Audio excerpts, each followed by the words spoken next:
Continuamos en Noticiero 9 del mediodía y lo anticipábamos, las elecciones del día de ayer en Corrientes, que va a dar mucho por hablar y vaya que sí. Y por supuesto, y hay que seguir analizando, por eso contamos con la presencia en el estudio de Alejandro Pegoraro. Ale, ¿cómo estás? Muy buenas tardes. Hola, ¿cómo le va, José, Denise? Buenas tardes. ¿Cómo estás, Ale? Bueno, jornada movida la del día de ayer, bastante intensa. Ahora, ¿estos resultados eran lo que se esperaban?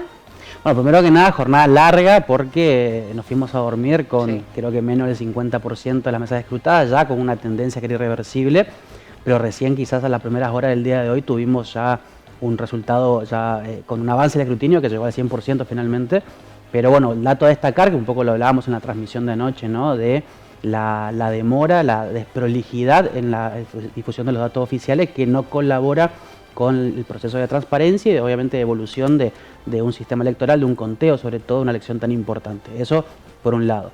En segundo lugar, ¿se esperaba un triunfo de la fórmula oficialista? Sí, pero obviamente que estuvimos hasta último momento un poco en la incertidumbre si se llegaba a un triunfo holgado para que sea en primera vuelta, como finalmente lo fue, o si había un escenario de balotaje que de hecho la gran mayoría de las consultoras que hacían encuestas previas a la jornada de ayer concluían que seguramente el escenario iba a ser de balotaje. Finalmente no fue así. Quizás la sorpresa más importante de la jornada de ayer tiene que ver justamente con el triunfo en primera vuelta, con la contundencia, sea más bien de análisis no tanto provincial, sino incluso nacional, que lo que tiene que ver con el desempeño de la Libertad Avanza. En el plano provincial sabíamos que la Libertad Avanza no iba a ser competitivo, no iba a estar ahí peleando los primeros lugares para la gobernación, pero obviamente que estábamos atentos a cuál iba a ser el desempeño en términos de qué tanto podía restarle votos a otras fuerzas competidoras y también, por supuesto, qué tanta representación parlamentaria podía obtener en base a los resultados de ayer. Se esperaba más o menos entre 10 y 12 puntos para la fórmula que encabezaba Lisandro Almirón. Finalmente, bueno, terminó un poquito por debajo del 10% y logran la primer banca pura libertaria, que quizás queda con un poco de sabor amargo porque aspiraban un poco a más, pero más allá de que hoy la legislatura correntina tiene el bloque libertario, es el primer diputado puro, digo, en el sentido de que viene de la Libertad Avanza, ya había elecciones, así que, bueno, eso deja un sabor algo amargo, repito, para lo que es la alianza del gobierno nacional, pero aún así, bueno, consigue una banca en la legislatura que no es para nada menor en este contexto. Lo que tuvo la Libertad Avanza fue el gran espaldarazo, por ejemplo, la presencia de Karina Milei, bueno, con los incidentes que estuvimos relatando en el cierre de campaña. Este casi 10%, ¿cómo se toma a nivel nacional, Ale? Bueno, el apoyo de Karina Milei y de Martín Menem fue muy para las bases, porque se dio en un contexto enrarecido, ¿no? En un contexto en donde quizás fue una de las peores semanas políticas del gobierno nacional la semana anterior, por obviamente las sospechas por pedido de coimas y demás, más un proceso político en el Congreso Nacional que venía mostrando derrotas del gobierno nacional justamente. Entonces la presencia de la principal sospechada y la presencia también del titular de la Cámara de Diputados de la Nación, donde venía de perder políticamente el gobierno, era un apoyo, repito, más para las bases y no tanto para un conjunto más amplio de la sociedad. Entonces, desde el Vamos quizás no traccionó a votantes que estaban en la disyuntiva de a quién apoyar y que esa bajada del territorio no provocó que haya otros adeptos a la fórmula que se hayan decidido votar a la fuerza libertaria.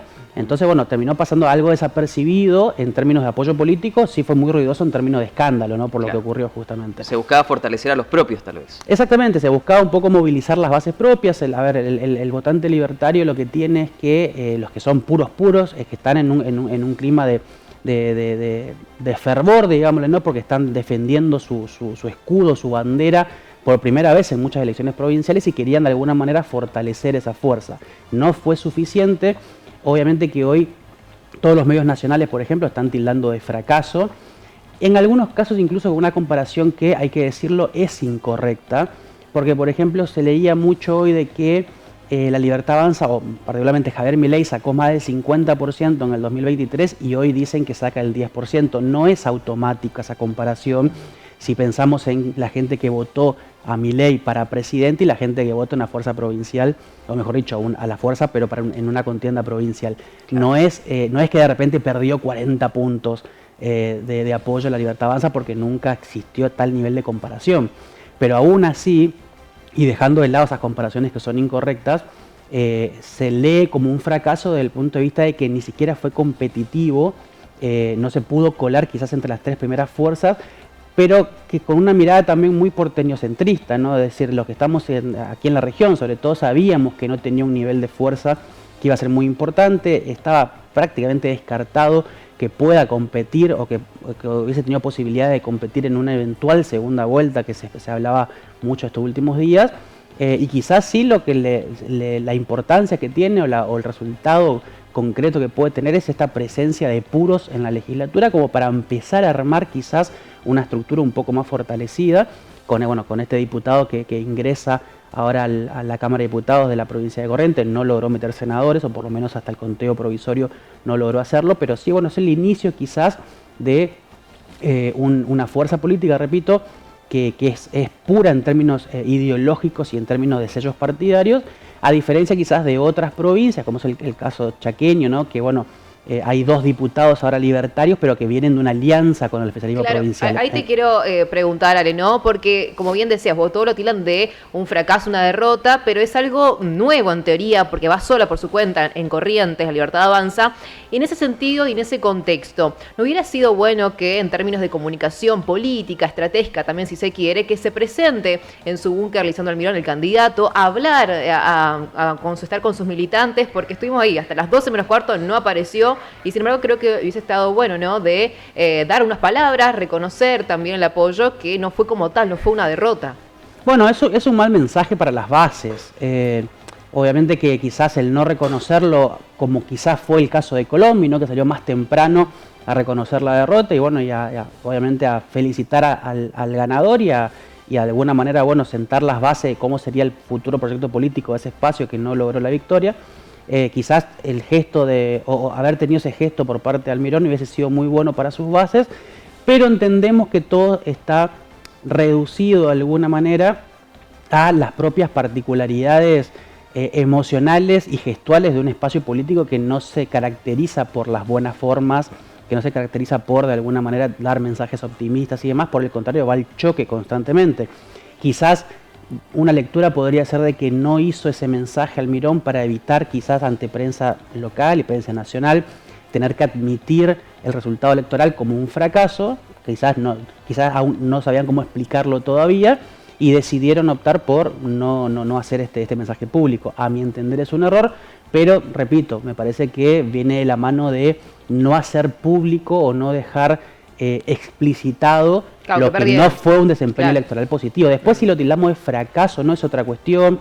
El fracaso viene de la mano de tu objetivo particular y no del objetivo que nosotros por fuera le pongamos, digamos. Por eso digo que quizás muchas conclusiones de hoy, sobre todo en la prensa nacional, repito, de fracaso, bueno, hay que leerlos quizás en una clave local y no tanto nacional, pero de cualquier manera es un golpe duro, sobre todo por el contexto. ¿Cuál es el contexto? El gobierno nacional viene muy golpeado, cualquier episodio político como este le sirve a las fuerzas opositoras para, obviamente, también machacar sobre cierta conflictividad que hay hoy en el gobierno nacional y en el espacio político que gobierna la nación, y también de cara a lo que va a ser el domingo que viene, 7 de septiembre, elecciones en la provincia de Buenos Aires, que va a ser de alguna manera la antesala más directa de lo que vamos a tener en octubre ya a nivel nacional y donde están los ojos puestos hoy de todo el país a ver qué termina pasando. Una mala performance, suponiendo, de la Libertad Avanza en la provincia de Buenos Aires, sumado al desempeño de ayer en Corrientes, bueno, naturalmente genera que en la lectura política se le empiece a dar menos posibilidad de éxito al gobierno nacional, ya de cara, repito, para octubre. Perfecto. Ale, muchísimas gracias. Vamos a seguir dialogando porque de aquí a la asunción de Juan Pablo quedan todavía muchos interrogantes por resolver, pero ya sabemos que es el nuevo gobernador en Corrientes. Sí, gracias a ustedes.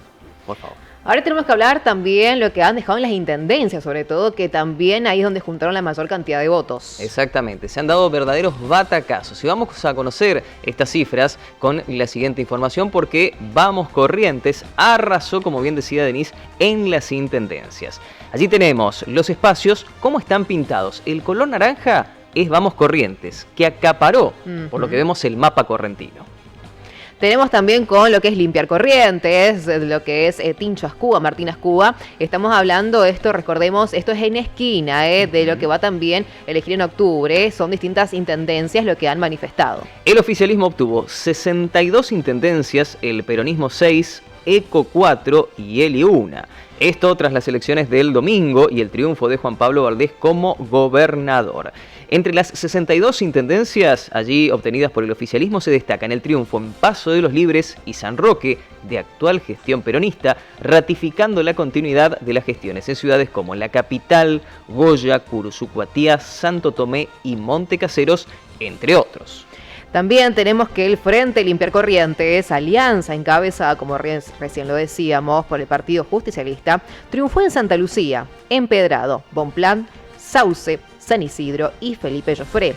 La particularidad se dio en Sauce, donde el frente local denominando Construyendo Futuro ganó por un voto, 2.675 a 2.674 votos. Fíjense la importancia del voto, de un voto la diferencia. Así es, cuando un voto hace la diferencia. Exacto. Encuentro por Corrientes se impuso en los municipios de Gobernador Virasoro, Burcuyá, Villa Olivar y 3 de Abril, mientras que Encuentro Liberal, el espacio ELI, ganó la intendencia en Juan Pujol.